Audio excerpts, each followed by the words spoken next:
Jangan lupa saksikan show gue 5 Sama tanggal 20 Desember 2024 di Balai Sarbini, Jakarta. Tiketnya udah bisa dibeli di motikdong.com. Ada 3 kelas, Platinum, Gold, sama Silver. Cepetan sebelum kehabisan.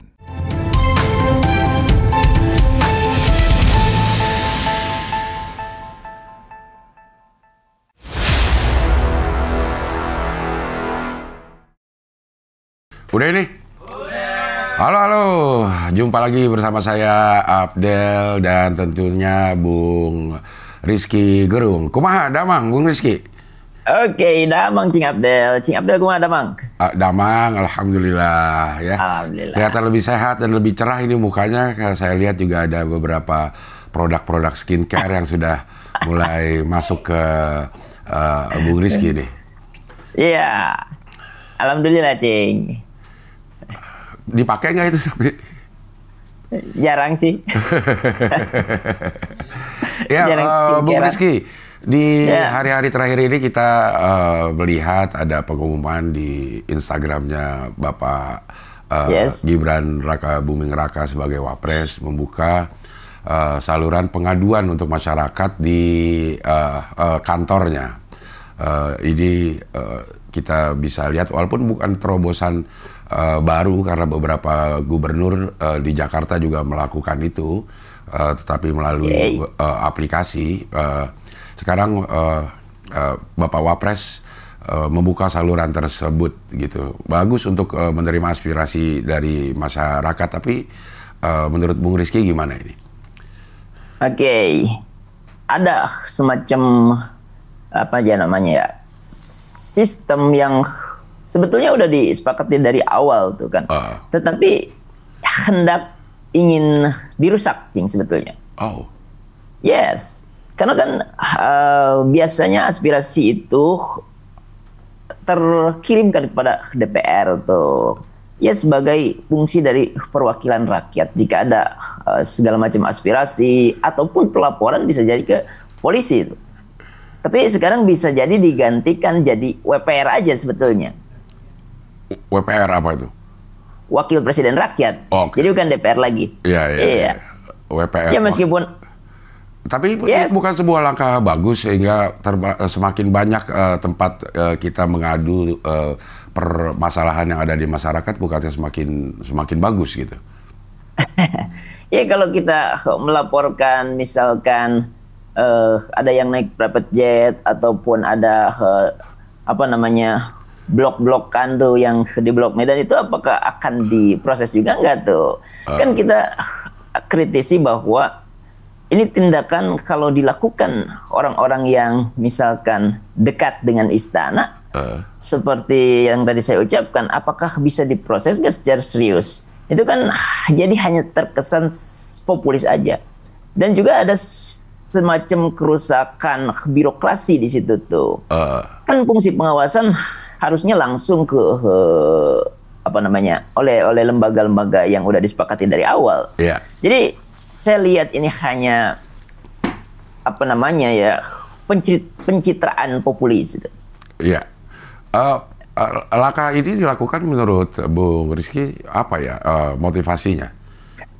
Ya ini kemarin kan ada berita bahwa foto si wakil presiden itu nggak diletakkan di gedung DPR tuh. Jadi ini mungkin semacam pembalasan kecil dari wakil presiden untuk kritik terhadap hal itu tuh. Bahwa gue juga bisa tuh nunjukin bahwa bypass aja birokrasi yang telah disepakati dari awal. Nah, apakah menurut Bung Rizky, apakah ini langkah yang juga sebenarnya harus dikomunikasikan kepada presiden, atau ini memang langkah inisiatif dari Wapres saja ini? Ya tentu itu ada semacam diskusi dulu sebetulnya di sana terjadi. Tetapi ya hasilnya itu yang udah ke permukaan berarti ada semacam tadi penunjukan untuk perusakan birokrasi. Ya. Tapi kalau mau dilihat positifnya, apa yang bisa kita tarik kesimpulan dari langkah yang dilakukan oleh wakil presiden kita ini? Positifnya mungkin jadi ada pemancing untuk foto bersama semakin banyak dari wakil presiden. Karena di gedung DPR nggak ada foto Gibran itu. Ya, ya, ya. Iya. Ini juga terjadi pada saat Pak Prabowo sedang melakukan kunjungan ke banyak negara. Pertama kita tahu kunjungan pertama yang dilakukan sebagai presiden ke Cina, kemudian juga ke Amerika, dan Presiden Prabowo juga membawa rombongan atau apa namanya orang-orang yang mungkin menurut Presiden punya punya hubungan dengan kunjungan tersebut, termasuk membawa pengusaha-pengusaha. Gimana menurut Bung Rizky ini? Nah ini patut rakyat bertanya, bagaimana sebetulnya nasib semacam buruh, petani, rakyat miskin kota, nelayan, dan segala macam ketika agenda negara itu diputuskan di ruang yang sama dengan para pemilik modal itu. Kan itu ada naga-naga tuh yang sebetulnya mempengaruhi ekonomi dari negara Indonesia.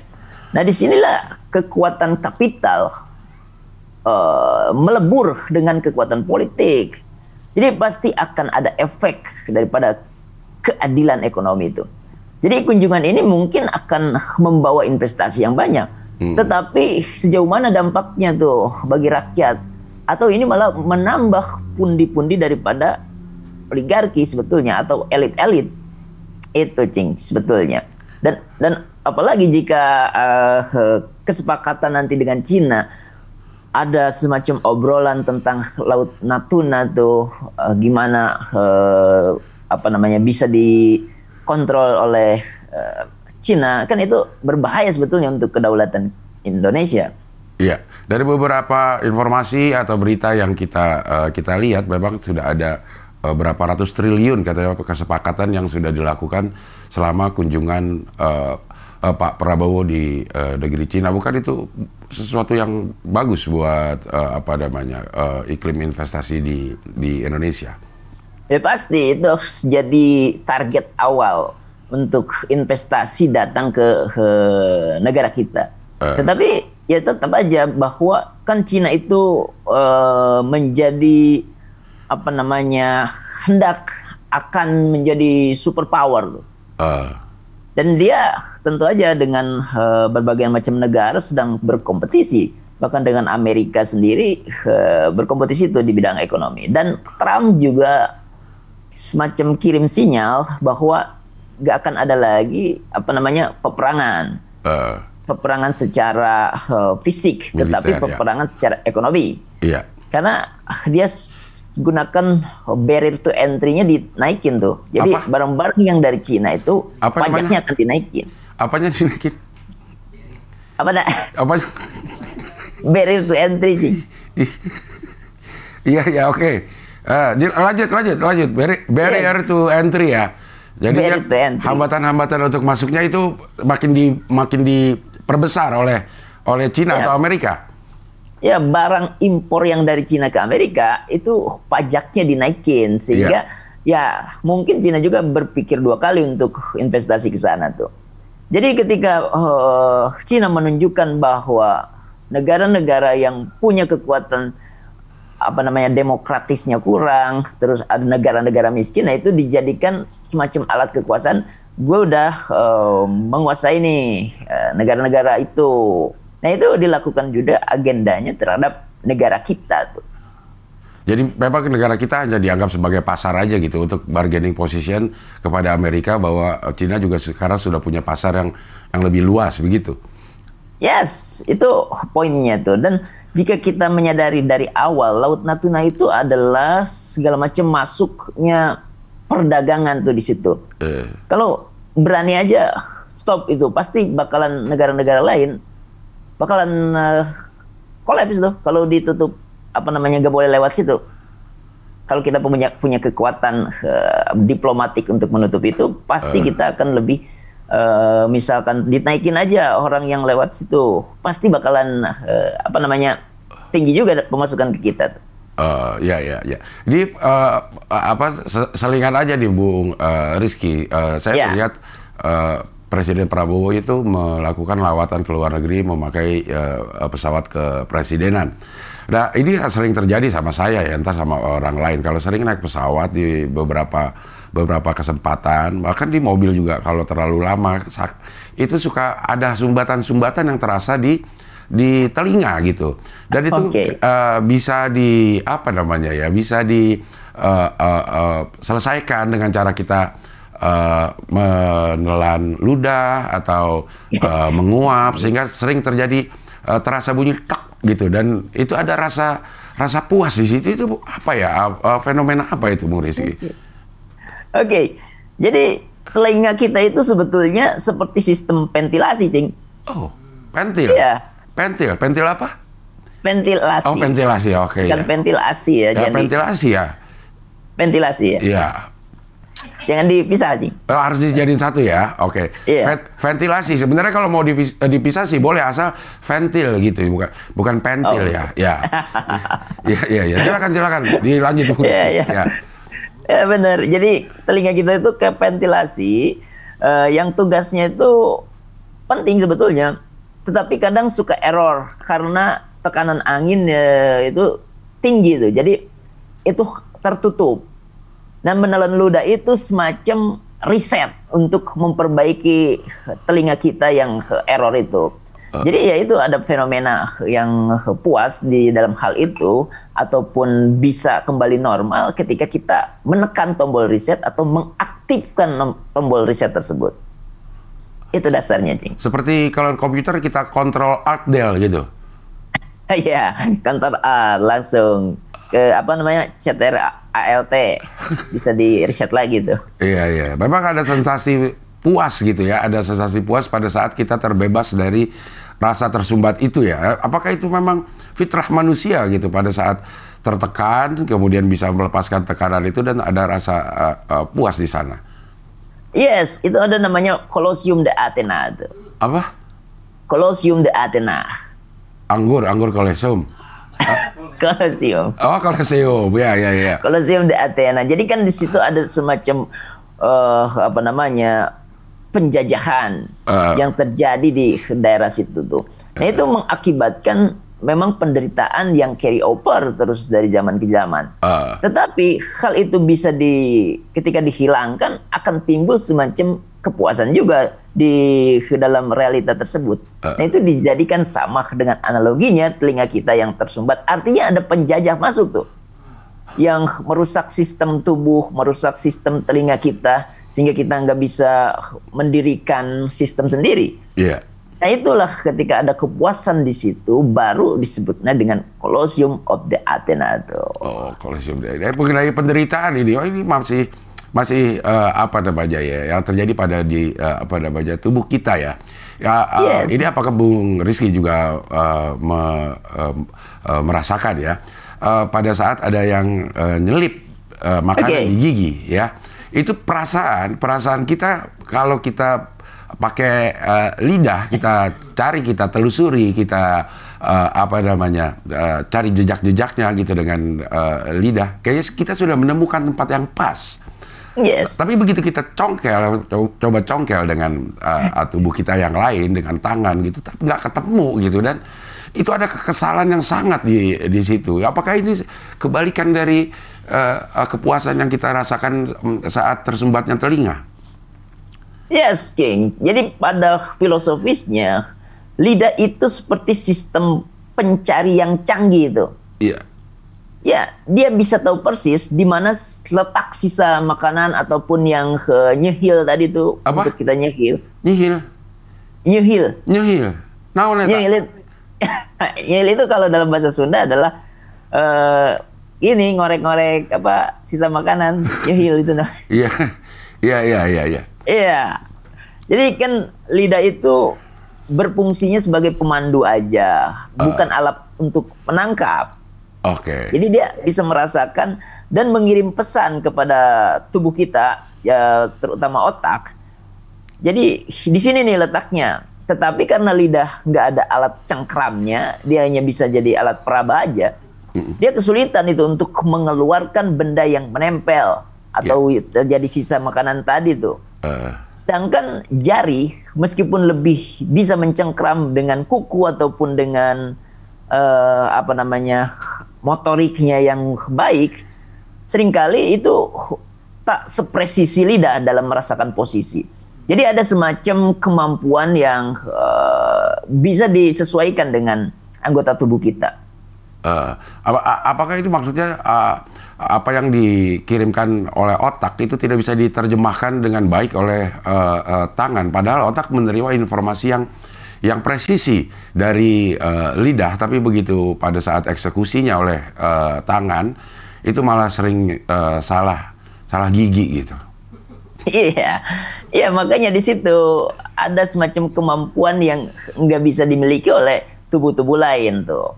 Dan jika kita perumpamakan di situ, jari itu adalah orang buta, sedangkan sisa makanan menari-nari di dalam gigi kita, di sela-sela gigi kita. Dia menari-nari, di sini gitu. Tetapi dia nggak kena-kena.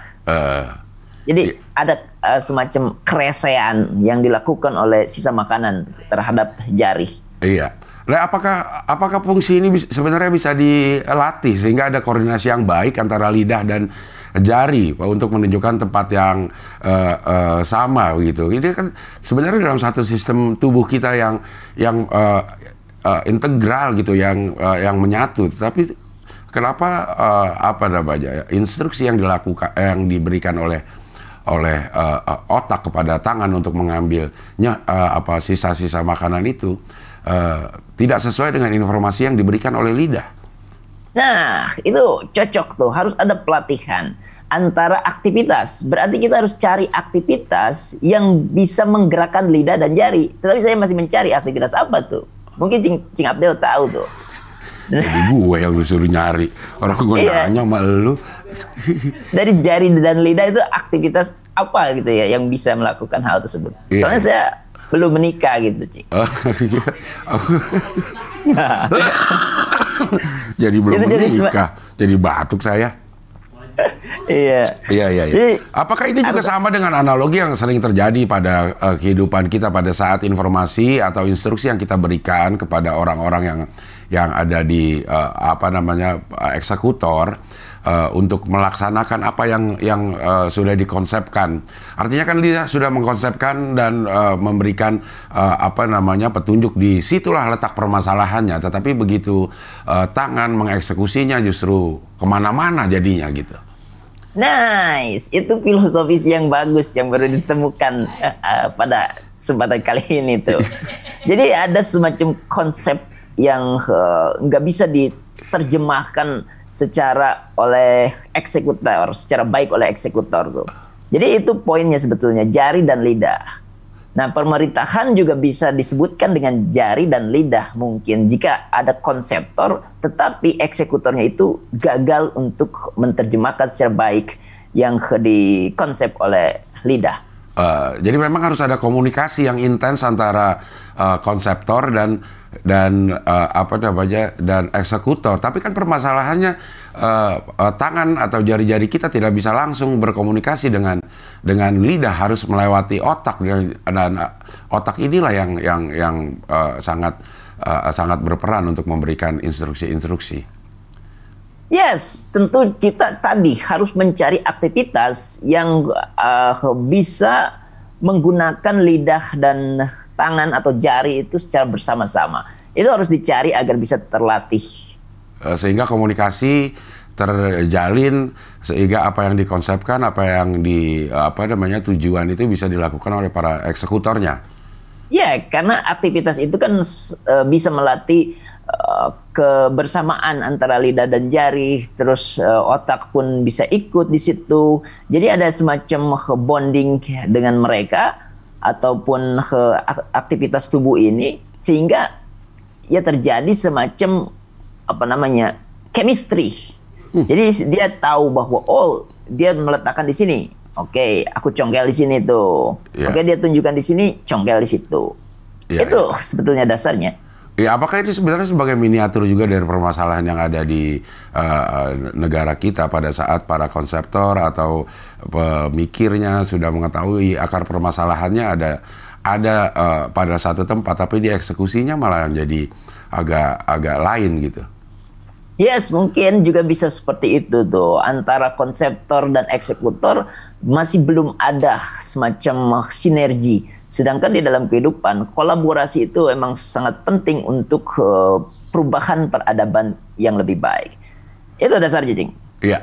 Nah, ini mungkin yang apa juga mendasari beberapa pernyataan bahwa ini masuk ke apa namanya ke masalah pilkada. Ada beberapa, atau paling tidak yang kita lihat Pak Prabowo memberikan satu endorsement atau dukungan kepada apa namanya calon gubernur di Jawa Tengah. Apakah ini juga untuk memastikan apa yang nanti dikonsepkan atau ide-ide yang dilakukan oleh pemerintah pusat dipastikan bisa dijalankan di pemerintahan daerah gitu?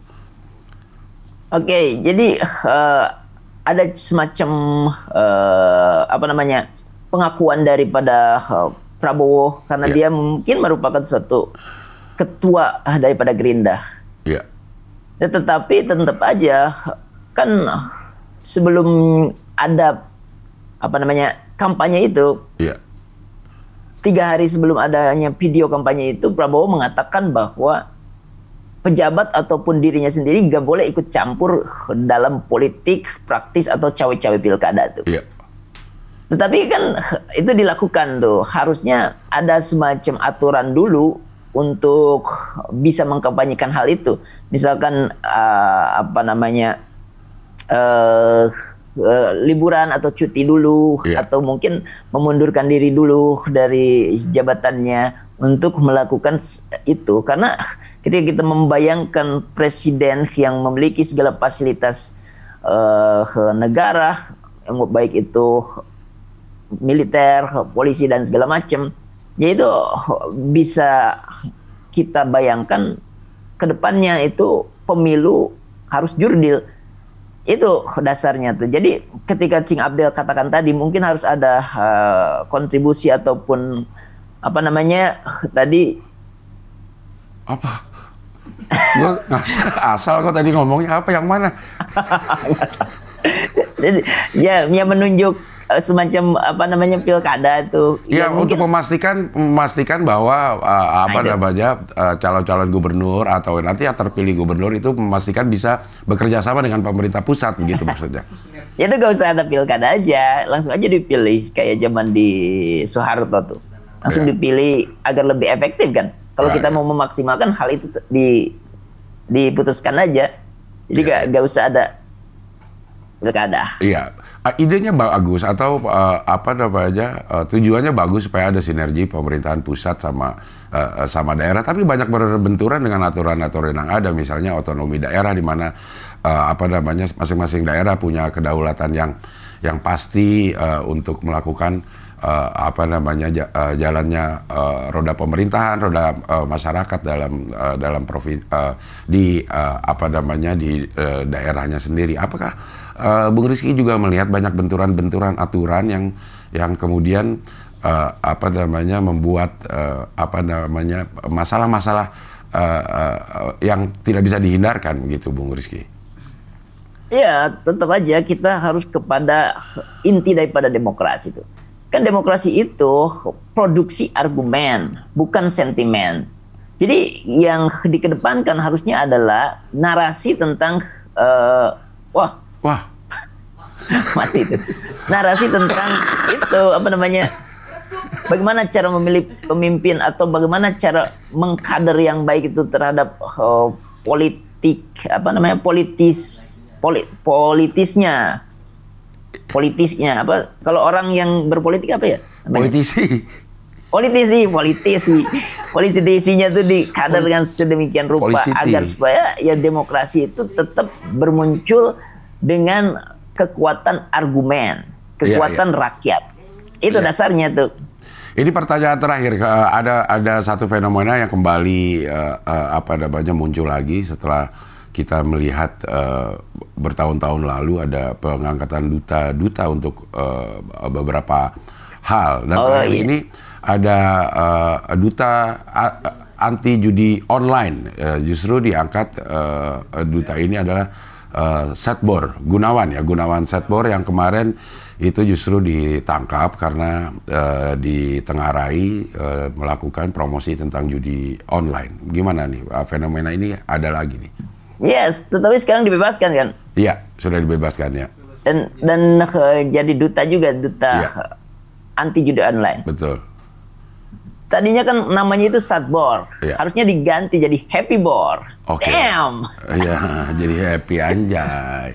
Ya karena kita melihat fenomena ini, kita pasti akan teringat dari beberapa misalnya duta Pancasila kalau tidak salah pada saat. Oh iya, goyang itik itu tuh. Iya, terus juga duta anti narkoba, duta lalu lintas, kalau nggak salah banyak diberikan kepada justru orang-orang yang awalnya melanggar hal tersebut. Nah itu gimana, fenomena apa ini sebenarnya?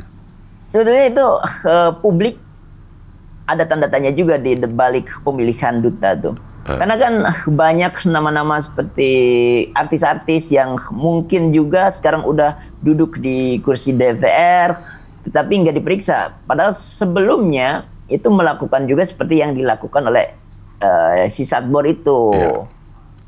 Tetapi itu jadi pengalihan, itu publik membaca hal itu tuh kalau jika kita melihat kolom komentar di berbagai media sosial. Publik nggak bisa lagi untuk diubah-ubah lagi tuh semacam apa namanya penglihatannya terhadap analisis itu.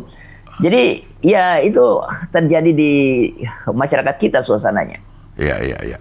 Oke, baik. Terima kasih Bung Rizky Gerung. Oke. Salam akal sebat dan kita 0% kan? Sebat, cing.